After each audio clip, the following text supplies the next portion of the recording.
Je vous expliquerai exactement comment faire dans cette vidéo. Vous le faites pendant 25 ans et puis tous les mois, vous allez investir 500 $. Ça peut paraître beaucoup, mais je vais vous expliquer aussi comment le faire dans quelques minutes. Et puis bien sûr, au fur et à mesure du temps, vous allez gagner toujours plus. Donc on va dire que chaque année, vous allez mettre 10% de plus de côté. On lance le calcul et on se rend compte que d'ici 25 ans, vous aurez 1 286 000 € dans votre compte en banque. Et j'ai même été très conservateur, car en réalité, on travaille plutôt 40 ans dans notre vie et on peut clairement espérer de faire augmenter ses revenus de plus de 10% par an. Mais même si je change pas ça, et ben au bout de 40 ans, vous aurez la modique somme de 7 700 000 €. Du coup, tout le monde peut le faire. Il suffit de savoir économiser, savoir investir et savoir faire augmenter son revenu tous les ans. Mais pour la plupart des gens, mettre 500 € de côté, c'est difficile et on n'a pas envie d'attendre 25 ans. Du coup, dans cette vidéo, je vais vous expliquer en détail, à travers 7 étapes précises, comment vous pouvez faire pour devenir millionnaire le plus rapidement possible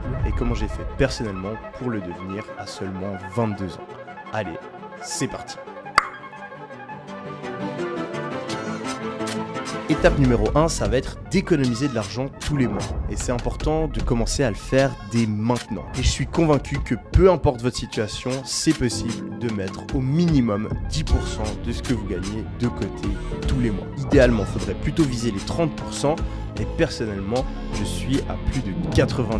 Certes, au début, économiser 10% de son revenu, c'est quelques centaines d'euros et ça peut paraître ridicule. Mais il faut se rendre compte que c'est une habitude et que plus vous allez gagner, plus cette somme-là va être importante. Et si vous faites partie des personnes qui se disent qu'elles vont économiser plus tard quand elles gagneront plus d'argent, eh ben j'ai une mauvaise nouvelle. Dans la plupart des cas, ça va pas se passer. La réalité, c'est que si vous n'arrivez pas à économiser maintenant, vous n'arriverez pas à économiser plus tard. Un truc qui m'a personnellement énormément aidé quand j'étais ado,